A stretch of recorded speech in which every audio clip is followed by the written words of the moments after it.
don't win. August 13ಕ್ಕೆ Karnataka bandh fix. ಯಾವುದೇ ಕಾರಣಕ್ಕೂ ನಾವು ಬಂದ್ ಅನ್ನು ವಾಪಸ್ ಪಡೆಯಲ್ಲ ಅಂತ ವಾಟಾಳ್ ನಾಗರಾಜ್ ಹೇಳಿಕೆಯನ್ನ ಕೊಟ್ಟಿದ್ದಾರೆ. ಈ ಹಿಂದೆ ವಾಟಾಳ್ ನಾಗರಾಜ್ ಅವರು ಬಂದ್ ಮಾಡ್ತೀವಂತ ಹೇಳಿಕೆ ಕೊಟ್ಟಿದ್ರು. ಈಗ ಒಂದ್ ಕಡೆ ಡಿ.ಕೆ. ಶಿವಕುಮಾರ್ ಬಂದ್ ಅನ್ನ ಕೈಬಿಡಿ ಅಂತ ಹೇಳಿದ್ರು. ಈಗ ವಾಟಾಳ್ ನಾಗರಾಜ್ ಯಾವುದೇ ಕಾರಣಕ್ಕೂ ನಾವು ಬಂದ್ ಅನ್ನು ವಾಪಸ್ ಪಡೆಯಲ್ಲ ಅಂತ ಹೇಳಿದ್ದಾರೆ. ಮೈಸೂರಲ್ಲಿ ವಾಟಾಳ್ ನಾಗರಾಜ್ ಹೇಳಿಕೆಯನ್ನ ನೀಡಿರೋದು. ಸಿಎಂ ಬಂದ್ ವಾಪಸ್ ಪಡೆಯಲು ಹೇಳಿದ್ದಾರೆ, ನಾವು ಪಡೆಯಲ್ಲ ಅಂತ ಹೇಳಿದ್ದಾರೆ.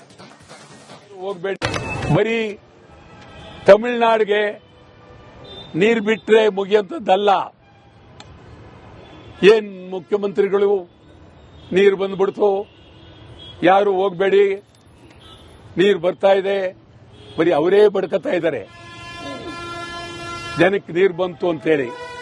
ಅದಾದ್ಮೇಲೆ ಮಳೆ ಆಗ್ತಾ ಇದೆ ಸರ್, ಉತ್ತಮ ಮಳೆ ಆಯ್ತು, ಉತ್ತಮ ಮಳೆ ಆಗ್ಲಿ, ಉತ್ತಮ ಮಳೆ ಆಗಿ ಅದಕ್ಕೆ ಕಬಿನಿ ಅವೆಲ್ಲ ನಾನು ನೋಡಿದೇನ್ರಿ.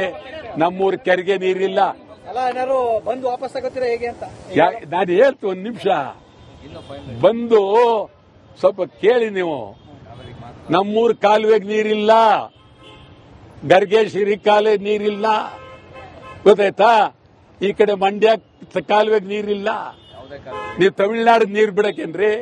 ನಮ್ ಜಲಾಶಯ ಕಟ್ಟಿರೋದು ಬಿಸಿಲು ಮಳೆಯಲ್ಲಿ ನೀರು ಬಂದ್ಬಿಡ್ತು ಅಂತ ಅದಕ್ಕ ಈ ನೀರು ಯಾಕೆ ಈ ನೀರಿಗೆ ನಾವು ಮೇಕೆದಾಟು ಕಟ್ಟಬೇಕು ಅಂತಿರೋದು.